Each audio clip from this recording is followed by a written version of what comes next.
about, it seems like maybe 2 years, I think, looking back on it. But I made my name working at Interscope. Well, most people know me from Interscope. working my way up, from Interscope. When Interscope was almost like a startup at that point, Yeah. it was a startup, and we helped build it into the number one global record company. So, but yeah, Death Row was an interesting starting point, man. From a kid though, definitely interesting to see a lot of that. Just the music and how it all kind of changed the world, etc. So, You got that right, man. I mean, how did you start, man? Like, what was, because it's funny because that we're talking late '80s, early '90s. That's the range I'm thinking, up to mid '90s. How did you even? I mean, how did you even move in the direction to even hook up with Death Row, man? What was your path like, man? well, it started. I want to say 1994. Yeah, 94. I actually worked at Priority Records, and that's when they had Ice Cube, and they had just signed Master P with No Limit, and I interned there, and I interned for a publicist named Lillian Matulik, and they had they had basically introduced me to another company to get a full-time job, and at that time I was a college student too, Brian. Yeah. So I took this full-time job at Hits, which is now Hits Daily Double, which is a huge online um, publication about the music business. So I ended up working over at Hits, and I met a woman at Hits, and she introduced me to a guy over at Death Row and said, you should meet this guy. And I met him, and I basically got hired on the spot, man. And I took that job in 1995. It all happened so quick in 1995. And I think at that time, the focus at the company was the dog pound. And, I was just a young dude that was willing to just jump in and get my feet wet doing anything. So whether it was taking music back and forth to the studio or delivering packages to eventually starting to get on the phones and call radio stations and disc jockeys around the country. So it transitioned to that for me quickly, um, leading all the way up to I think I want to say the last project I was a part of was All Eyes on Me, and that project kind of rolled for a while even after Pac was um, no longer with us. That project rolled for a while, as you remember, as a young person. Like that was project was the shit for a long time. So I mean, forever, man. Did yeah, did when you okay, but when you started working there, man, like okay, because again, I'm again going back to the climate at the time. So uh-huh, you already had Chronic had already been out, Doggy Style had already been out. Like you said, Dog Food, Dog Pound was getting ready to come out. Did you when you were in it, did you know how big at the time? Because sometimes when we're in situations, we don't really know how big it is till we exit it and then we're able to reflect. Did you know how big Death Row's, I'll say, influence and reach was on? Because I mean, 95, that was probably the height. If you had to yeah. say the pinnacle of their success was probably around, did you know that at the time or were you just kind I of in I the actually I actually knew it before I had started working there. Just obviously, all of us as music fans, I knew the culture that was being built on the streets. Coming from LA, and every car it seems like back then was playing Doggy Style or Chronic. So you yeah. knew, and then you go to the 18 and over clubs, and that was what the kids, wanted to hear. We all wanted to hear that. So Mm. I knew how big it was, but when I started to work there, it started to feel like a job. But as I started to go to, I would say, like record industry conferences and travel around the country, and people would say, "Oh, you're from Death Row Records," that's when I started to know, like, oh my gosh, this is a really big deal because people are fascinated, Yeah. because they were thinking it was one thing because of what was being wrote about back then, but actually it was some really good people that worked at the company that, we all had jobs and everybody done their jobs really well alongside the folks over at Interscope Records, and we was able to make history. Yeah. Looking back on it now, it's man, it's a trip, man. It's like, wow. I don't reflect on it too much. I follow Snoop a lot, so I know Snoop now kind of carries the flag Yeah. on Death Row. But man, such an incredible moment in history with rap music, man, with just urban music in general. Yes. And and the thing is, I look at that time and that era and I say how many jobs and opportunities were, birthed as a result of Death Row. And I think about what it could have become. I mean, when you think of it had all the makings, because you hear a lot about the next Motown, and there's been some models that definitely mimic that. But you know that the way that organization at one point, when you take, like you said, a lot of times the bad obviously always overshadows the good, the negativity. But you think about it, you said the people that were working there, that you kind of had a common vision, and the success, obviously the record sales. I mean, everything pointed towards a organization company that really could have been pivotal. I mean, it already is, but I'm saying even more so had, you know, kind of a series of unfortunate events. You get, and that's what I want to ask you about next is with Interscope. Obviously Dre leaves, and that was, then Snoop leaves, and that was it, man. I mean, so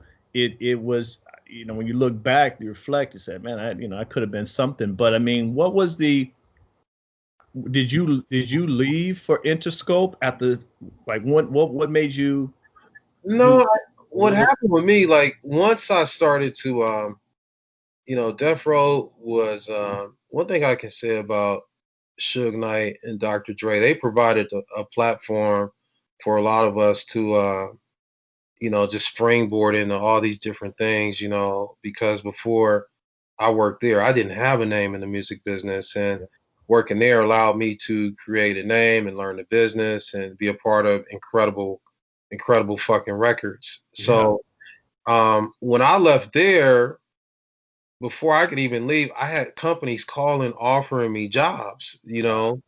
So I ended up going to a startup at that time, which was a company called DreamWorks, which is the DreamWorks now. But they oh, had, oh it was DreamWorks Records. And may he rest in peace, my old mentor, his name was Gerald Busby. He was running DreamWorks, and you know, he he hired me, asked me to come over, and wanted to, teach me all these different things. And I got a chance to work with him, man, and it was like, wow, you just learn so much more. So I was, thankful to be offered another opportunity. So um I got a chance to work there, and then it went from there. Along the way, boom, now you're at Interscope, and it just went to a whole different level at Interscope.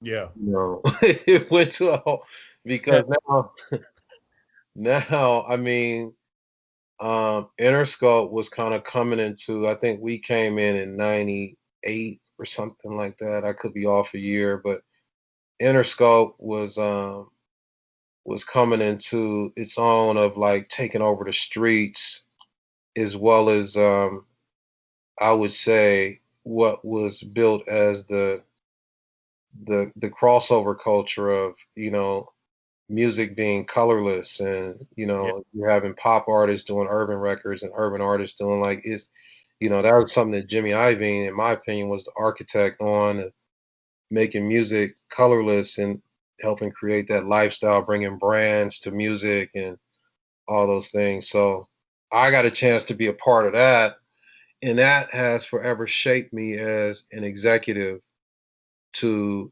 you know, how I see music and how I see the world in regards to, you know, the music, etc. So um, I I couldn't have had a better startup, and then a better mentor in Gerald Busby, and then ultimately set me up to work for Jimmy Iovine at Interscope, and learning all the shit I've learned is it's Yeah. been, you know, it's been incredible, man.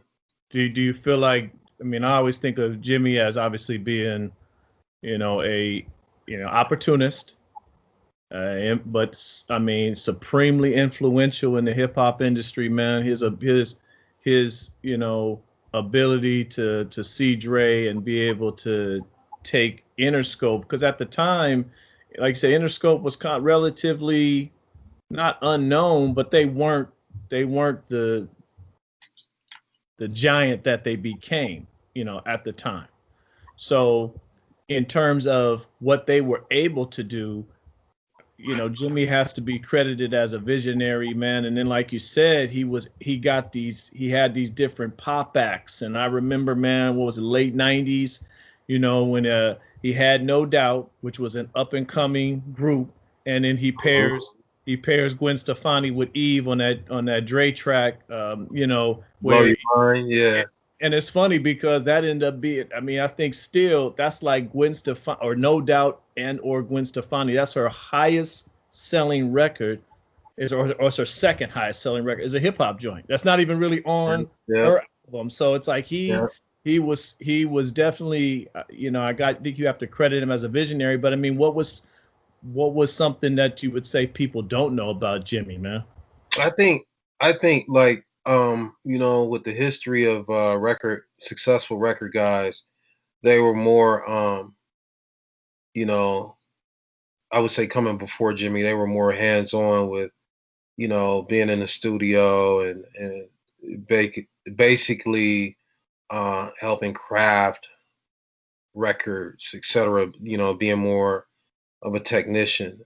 I think Jimmy, the brilliance of Jimmy was he was the master at knowing how to put people in lanes.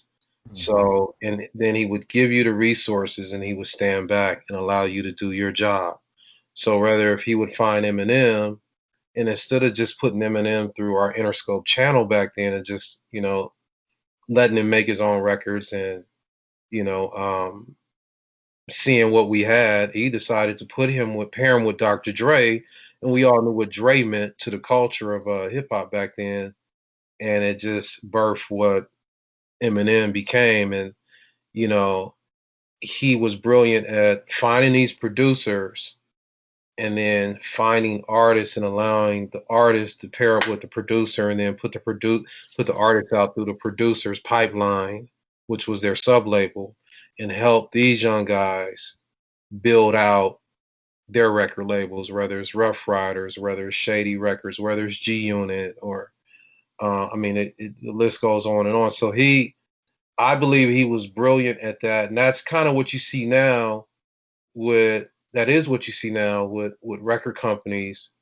Um, they're basically just reading data based off of business that you build, and then they're doing acquisitions. Yeah. So not like how it was, you know, back in the day where folks was like really making the records and really helping develop artists, etc.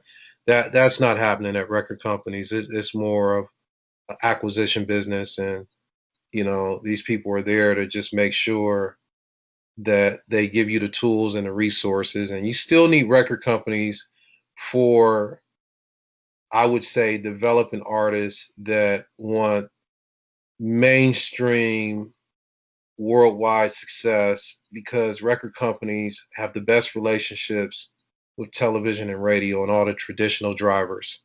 So Yes.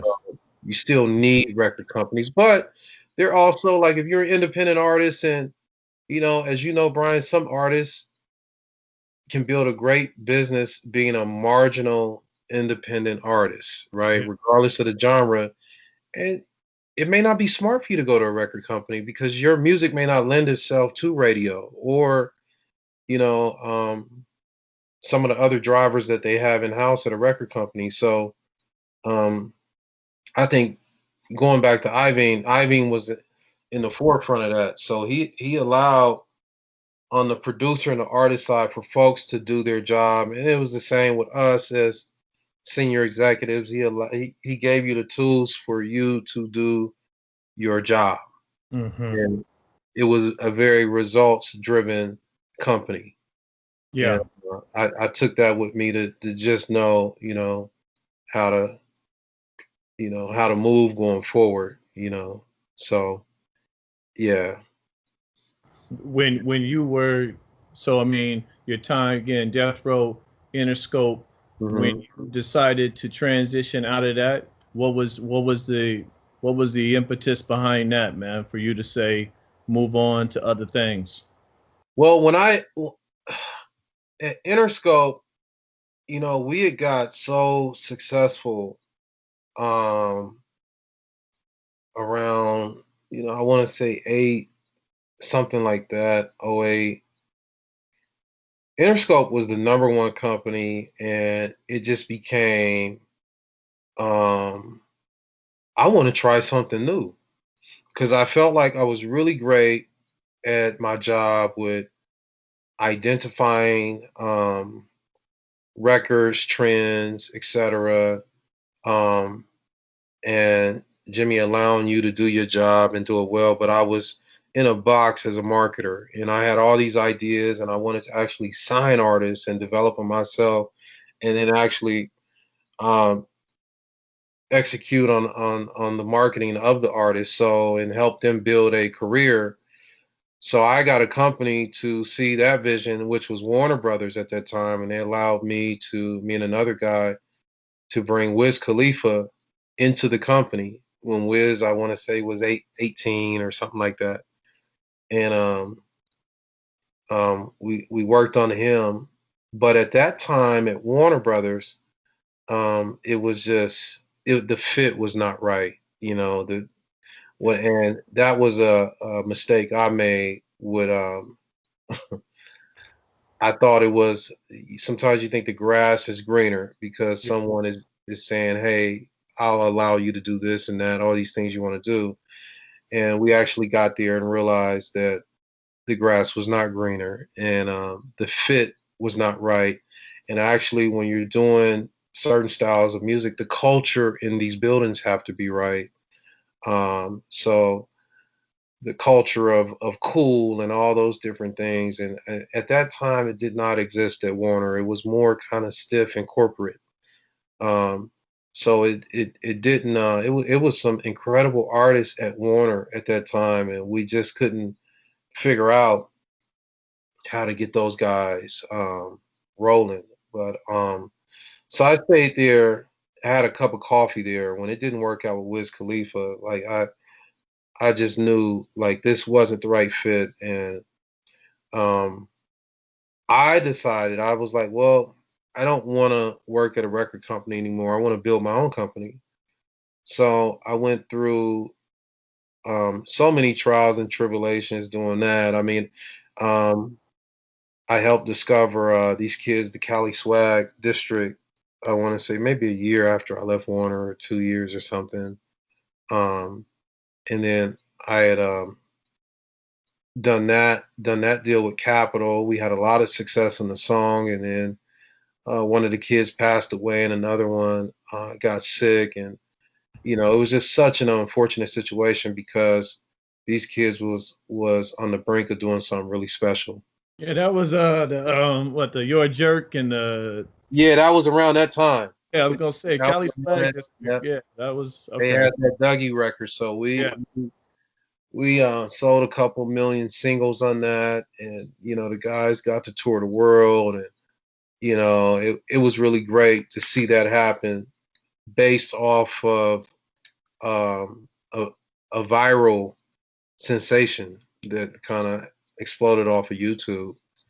So from there, and then I I just started to furnish record deals. I would find kids and I would furnish them at different record companies. And then there's been some highs and lows, and as you know, when you're doing business, it may be more projects. It's so many variables that you don't account for when you're an entrepreneur, record company owner, or manager, and you have artists or producers, songwriters, etc. There are a lot of variables on what's going to determine success, you Yep. know, and that's what I didn't understand when I worked at the record company, because when you're an executive at the record company, you're dealing with finished product. Yeah. So by that time, the manager or the production company, they've dealt with all the shit that goes on with an artist. So Yeah. whether it's domestic things or whether it's just whatever, if they're having mental, whatever their thing is, that person on the front line is dealing with that. You don't tend to see that. So you're just dealing with what they deliver. And it took me a couple years to transition to that, to basically learn how to be a psychologist, a Yeah. therapist, a Yeah. brother, a father at times, you know. So it took me many years to still adapt to that. And so in recent years, I know recently I found a kid that I started to work with, named CS Armstrong, and he's incredible. I actually just we just signed his record deal over at Universal Republic. And when I tell you, Brian, this dude, now I'm gonna go in a promoter role, manager role. This dude is so fucking incredible. He's a blast from the past of some of the incredible soul artists that you love, that really touch, that had your blood tingling, to giving you that reality and grit, like Kendrick, Yeah. J. Cole, like very incredible substance-based artists. So he's been working with Dr. Dre now, maybe 2.5 years. They've accumulated so many songs, and um, Dre allowed him to just flourish and develop in the studio. And so we ended up doing his record deal over at Universal Republic, and I manage him. And um, there are, you know, big things ahead. Hopefully, I can come back on here in the Yeah. next couple of months and tell you, you know, we just got added to Spotify's probably most significant playlist, as they say, for breakout artists, which is Pollen. So he just got added on there recently, and um, sky's the limit for him, man. Yeah. Just a really incredible artist, C.S. Armstrong. Yeah. So I mean, and it's, you know, you when you said it, I was thinking, you know, and you hear this in music and sports, it's like talent obviously is the main thing. You always want talent, but sometimes there's other variables that have to come into play for a person to be successful. It's like talent sometimes is not enough. It's got to be right place, right time, promotion. They can't have any personal issues. I mean, all these things have to work out for success to happen. It is, I mean, I think sometimes we forget about that, but it's like how many guys are successful, and you know them, where it's just like, man, this guy is the bomb in terms of talent, but why is his trajectory not like this cat's, you know? And it always reminds you, it's like things have to happen. It's not a there's not a I think there's a formula, but that formula is not always followed to a T, and that's why you have such variation in guys that make it and guys that don't. You know, because I look at, I go back to Death Row and I say, man, you know, when you think of the guys that they could have had on their roster, because at one point in time, man, they were anybody who was anybody was feels like was on death row. And then, obviously that changed, and then, Interscope. But yeah, I mean, so all these things, man, that I think, you say are so interesting, man, are such good for people who are in the music industry and trying to build themselves and those that are thinking about it, you Yeah. know, because your experience, man, shows that, it's well, experience is the best teacher, number one, and you got to be in the business for a little bit to really fully understand it, how it Yeah. works. Yeah. That's why I say even working with with Death Row early on, they're like, you know, there's a case study there of how this is how I look at it. You know, I don't look at the negative. I look at what was accomplished. And for an example, if Suge had more experience and maybe more wisdom or maybe even more age on him, Yeah. just imagine what could have, so but he was so young, so much money, and then, what all the shit that comes in the music business. And that's why I say um all the wickedness, because this is a very wicked business, Yes. so to see through the fucking maze and all these people coming at you with different, you know, moves and things like that. A lot came at that dude, man. So it's one of those things. Looking back, I think for a younger entrepreneur, if you look at that and say, okay, um, what I should learn from that, and then how going forward, how I can surround myself with people that bring value, that can help sustain and help grow.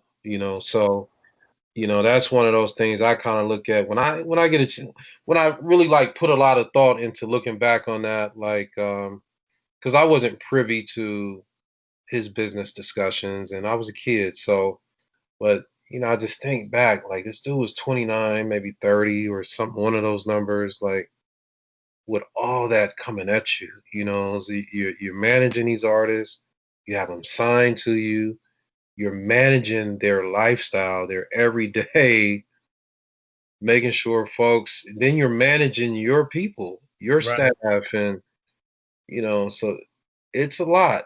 It's a lot, man. So I wish he could have kept it going, with what was being built. And man, it's an incredible thing to look back on with just the music alone. Yeah. So much done in so short a time that is so Um, fucking impactful. It's like, mhm. I see these new companies, but they don't. It's not the same, even though music is different. But the impact Death Row had back in those days, I don't know if you'll see that again from Yeah. a brand from the streets. Nah, just because I think like all the things you said, I mean, plus nowadays, you know, do I, you got artists that, and you said this earlier too, your record companies kind of cherry pick. So if I know there's an artist that has 100,000, 500,000, now 1 million followers on Instagram, then I got a good idea that if I give this kid a record deal, he already or she already got a built-in audience because I can kind of see that. And I mean, record companies have done that for a long time, but stats on your social media is so huge that they can look and see like, well, wait a minute, he already got, a million plus followers. We can put him out, and we already know. And then everything is done in such a way now. I was even watching the verses last night, man, with Brandy and Monica, and I'm sitting there going, you have virtual opportunities now that weren't there 25 years ago, where you can put an artist out really free and kind of see how this person's going to do based off of the response, man. So it's it's different. I mean, would you say, man, that I mean, you talked about the artists that you're working with, man. Do you see it just continuing to evolve, or are we going to get to a point where it's like, no, it really can't change from that? Or You know what? I actually that's a really good question. Um, you know what, man? I really don't know. I think about that from time to time because this is like the gift and the curse. Because a kid can make a song in the bathroom right now and upload it, and it can become a viral sensation, right? Because I, of the platforms. But then now in 3 months, it's time for the little guy or the young lady to do a show, and it's like, whoa, what the hell is this on stage? Or and maybe they sell a bunch of tickets early on, but they won't be able to sustain a career. And that's what you're seeing more of in the music business right now, yeah. where you're not seeing career artists. You know, when you see it, like Mm-hmm. this person is going to be around a long ass time. You're not seeing a lot of that right now because when these artists explode, they explode so quick when they become a virus.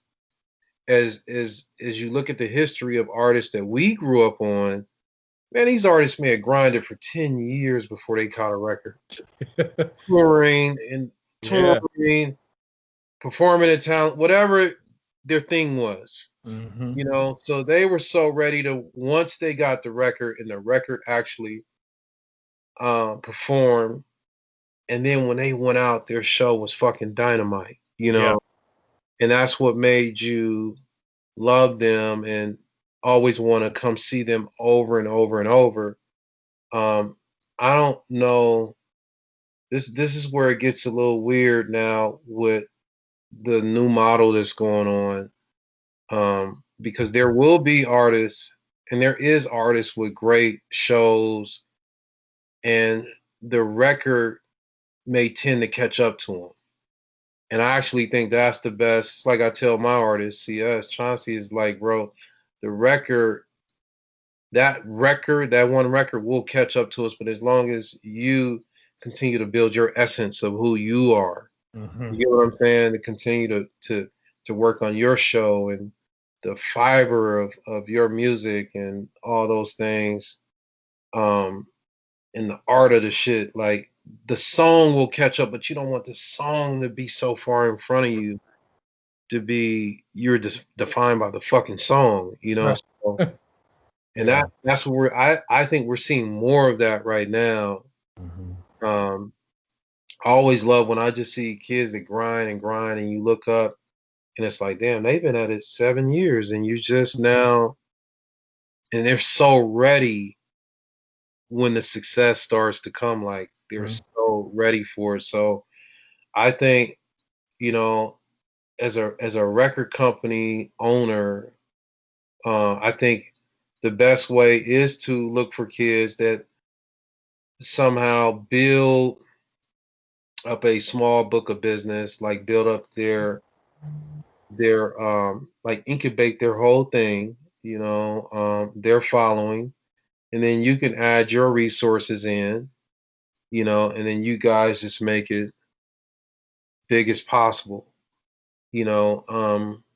But there will be times where me personally, I may find an artist that's just on the streets that I think could Yeah. be, oh, this person looks like, let me see. Mm-hmm. You just never know. But you as a company owner have to have your company set up to support that when you find those artists, because we're not in that era to where you can find something off the streets and take it to a company and get it financed.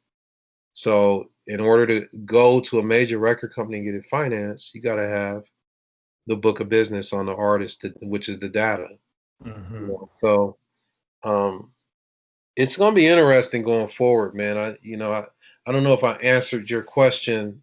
I don't, it's kind of in the middle. I really don't know what to make of where this is going to go, Mm-hmm. but I do know the artists are in control because they can make music and put it online. So they're in control. If you think about it, they can make the music, and if the music gets big enough online before a record company, I mean, look, you're your own boss. Which, like you said, it's a good and a bad, And a because bad. in the golden era of hip hop, you had gatekeepers and you had people that they were, you know, kind of the deciders on who was going to be put on and who was not. And then I feel like, you said this too, you had more there was more concern, I think, with the whole package, the whole, the everything from your stage show to what you dress to how you did. I mean, their whole marketing was, I'll say, definitely kind of planned out and put. I mean, because you could control that. The artist could, if I'm Big Daddy Kane, I couldn't just release an album and say I'm gonna throw it on the internet. He had to. I'm using him as an example because he had such an incredible stage show, and his stage show was kind of, was influential to other people. But it's like he had to go through certain gatekeepers and people who said we're going to do it like this, do it like that. But like you said, you don't necessarily have to do that today. You can, if you got skills, you can just you can just put something out, and nobody. As long as you stay, Brian, as long as you stay independent, you can do that all day. The minute you take that money from a record company, not a distributor, which is a difference, but a major record company, you have to conform and be collaborative to what they have in mind.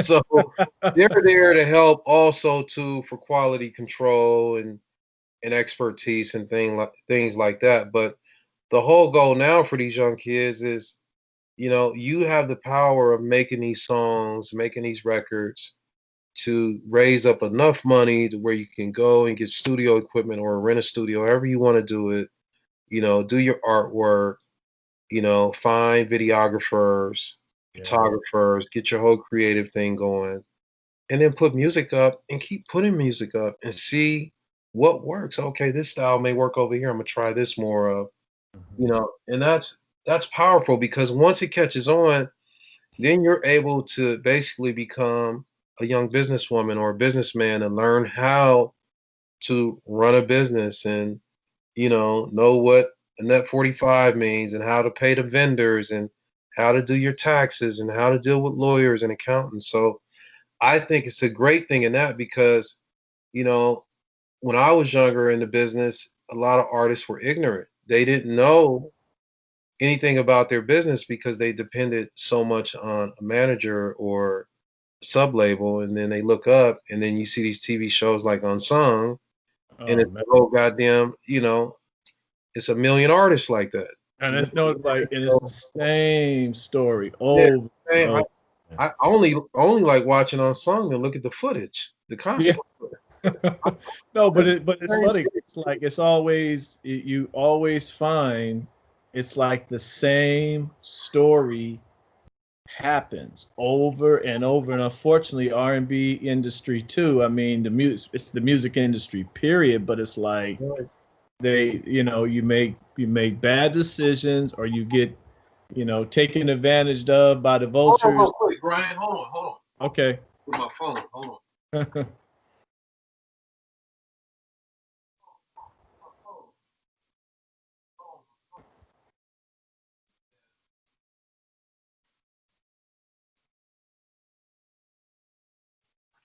To my phone, man. Oh, I'm sorry. My phone is right here.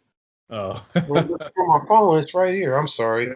It happens to me too, man. But no, it's just I was just thinking it's like it's the same, it's the same story every time. They either make a bad decision here or they get taken advantage of by the vultures or something happens and then all of a sudden the talent that they had is now the last thing you're worrying about because either the industry left them behind or now they're having to deal with something completely separate, or again, they are kind of like the TLC model. They're famous, you're famous, but you're not rich. Which you think like, and I think people when they see, especially during the video era, man, of the 90s where videos, you had your Hype Williams $1 million videos coming out, people would see that and automatically assume if somebody's on a video and they're famous, they must be rich. When in reality, a lot of those people, they were just famous. They weren't really. Yeah. Hey. Yeah. Weren't they didn't have the right deals. They were so anxious just to be put on that they were willing to sell themselves to the devil, and now nothing for it later on, man. Whereas, there are a few artists obviously that were able to take care of business. But by and large, I would say there's far too many that you're like, what about him? What about her? What about him? What about them? There was a group or something. So I think that's, guys like you, man, who have been in the industry, who are able to mentor younger cats, man, and younger artists, I think are essential, especially because, hip hop is a part of the worldwide culture now. And so as much as and it's been that way, and, as much as we can, I think, curate the music and create the culture and get guys to make sound business decisions and not be caught up in what they think is going to be successful, what they think is going to be hot is essential, man. But I definitely want you to come back on, man, with says C.S. Armstrong, man. I've heard about, man. Follow the life of Armstrong on Instagram. But yeah, I'm here to be basically a navigator for these kids and give them the information that they may not have had previously, and do great business and help them build a business. And my job is to help someone become very wealthy. That's absolutely my job. That's what I'm here for. So yeah, man. Hey, anytime, Brian. Just let me know when. And hey, man, it's great to have this outlet. Well, I'll stop recording. I was gonna say, man, when I'm gonna publish it on tomorrow.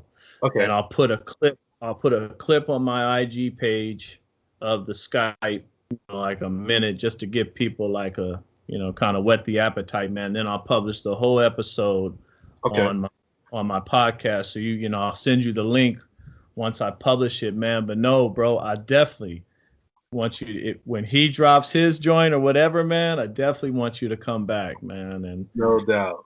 I even want to put you part of this. I'm trying to put together a little round table, man, where we get a couple cats like yourself, man, that can, talk about maybe a central topic, talk about, something, and get you guys to kind of weigh in on that, man, since you have experience. So maybe keep that in your back pocket. But what is your IG information? My IG is Savalas _Holloway.